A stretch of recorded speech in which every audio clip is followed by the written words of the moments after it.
Dis so lekker om die Here te dien. Dis so lekker om die Here te dien. Dis so lekker om die Here te dien. Dis so lekker om die Here te dien. Dis so lekker. Dis so lekker om die Here te dien. Dis so lekker. Dis so lekker om die Here te dien. Dis so swaar om jou laste te dra. Dis so swaar om jou laste te dra. Dis so swaar om jou laste te dra. Dis so swaar om jou laste te dra. Dis so swaar. Dis so swaar om jou laste te dra. Dis so swaar. Dis so swaar om jou laste te dra. Maar dis so lekker om die Here te dien. Dis so lekker om die Here te dien. Dis so lekker om die Here te dien. Dis so lekker om die Here te dien. Dis so lekker. Dis so lekker om die Here te dien. Dis so lekker. Dis so lekker om die Here te dien. Dis so lekker om die Here te dien. Dis so lekker om die Here te dien.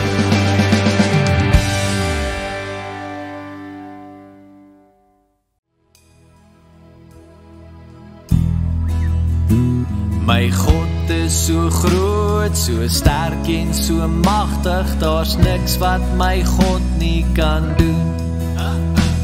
My God is so groot, so sterk en so magtig, daar's niks wat my God nie kan doen.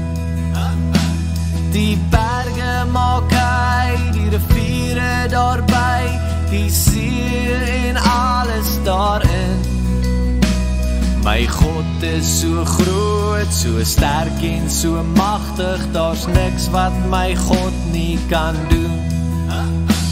My God is so groot, so sterk en so magtig, daar's niks wat my God nie kan doen. My God is so groot, so sterk en so magtig, daar's niks wat my God nie kan doen.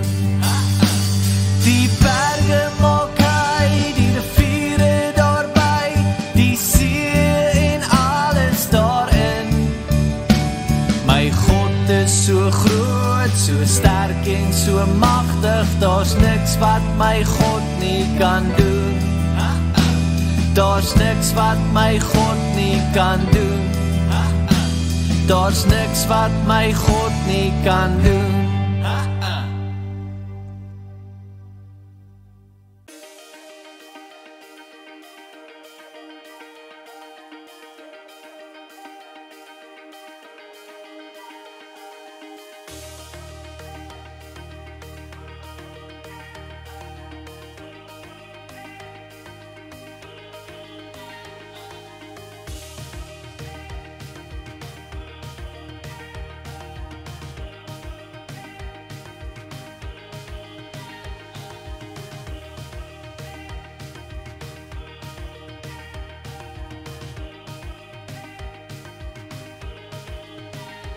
Stories van die Bybel.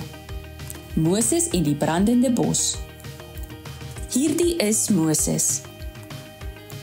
Moses was 'n Israelitiese seun wat in Egipte gebore is, in 'n tyd wat Israelitiese seentjies doodgemaak is. Die Israeliete was slawe vir die Egiptenare, maar God het 'n spesiale plan met Moses gehad. Hy het sy tyd as seun in die Farao se huis spandeer. Jy sien, toe Moses groot geword het, het hy 'n groot fout gemaak. Die Farao het uitgevind wat Moses gedoen het en het probeer om vir Moses dood te maak. So Moses het weggehardloop en gevlug uit Egipte. Hy het gestop in die land van Midian, waar 7 susters by 'n put gestop het om hul pa se vee te laat water drink. Toe daar ander mans met hul vee daar aankom, wou hulle die meisies wegjaag. Moses het gekeer en hulle gehelp dat hulle vee eers kon water drink. Hierdie vroue was die dogters van 'n priester uit Midian met die naam Reuel. Toe Reuel hoor wat Moses vir sy dogters gedoen het, het hy vir Moses laat roep. En so het Moses kom bly tussen die Midianiete. Hy is getroud met Sipora, een van Reuel se dogters. Intussen terug in Egipte is die farao oorlede en is deur 'n nuwe farao vervang wat aangehou het om die Israeliete baie sleg te behandel. Die Israeliete het nog al die tyd bly sug en kreun, omdat hulle so hard moes werk. Hulle het so hard gekla, dat die Here dit selfs in die hemel gehoor het. Hy het gesien wat met die Israeliete gebeur. Hy het geweet hoe swaar hulle kry. Eendag het Moses sy skoonpa se vee opgepas. Daar het hy 'n man van God gesien wat uit die hemel gekom het. Die man het binne in 'n vuurvlam gestaan wat lyk of dit 'n doringbos is wat brand, sonder dat dit uitbrand. Moses het gestop en na die bos gekyk toe hy die stem van God hoor sê, "Moses, Moses." God het aan Moses vertel hoe hartseer hy is omdat sy mense so ly. Hy het aan Moses vertel dat hy iets daaromtrent wou doen en dat hy wou gehad het dat Moses die een is wat sy plan uitvoer. Maar Moses het nie gedink dat hy die regte persoon is nie. Maar God het gesê dat hy saam met Moses sal wees. Maar Moses het gesê dat hy nie weet wat die regte goed is om aan God se volk te sê nie. Maar God het gesê dat hy aan sy volk moet sê dat God self vir Moses gestuur het. God het Moses beloof dat sy plan tot vervulling gebring sal word deur hom. Maar Moses het steeds aan God gesê dat hy dink dat die mense hom nie sal glo nie. Toe sê God aan Moses, "Wat is daar in jou hand?"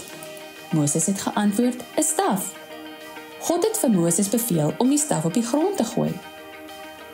Daarna het God vir Moses beveel om die slang aan die ster te vang. God het aan Moses nog 'n teken geopenbaar en het aan hom vertel om hierdie tekens aan die mense te wys, indien hulle nie glo wat hy sê nie. Moses het steeds nie gedink dat hy die regte woorde het om vir die mense te sê nie. God het aan Moses gesê dat hy dit moontlik maak vir mense om te praat. En daarom is daar geen rede vir Moses om bekommerd te wees nie. Selfs na alles wat God gesê het, vra Moses, "Here, asseblief stuur iemand anders." Die Here het toe kwaad geraak vir hom en gesê dat hy sy broer Aaron sal stuur om namens hom te praat. Moses is toe terug na sy skoonpa toe en het aan hom vertel dat hy terug moet gaan Egipte toe. Moses en sy familie het dus met hul reis terug na Egipte begin. Moses het die staf van die Here in sy hand rondgedra. Hierdie staf is die instrument wat God gebruik het om sy ongelooflike krag aan die Israeliete en die Egiptenare te demonstreer.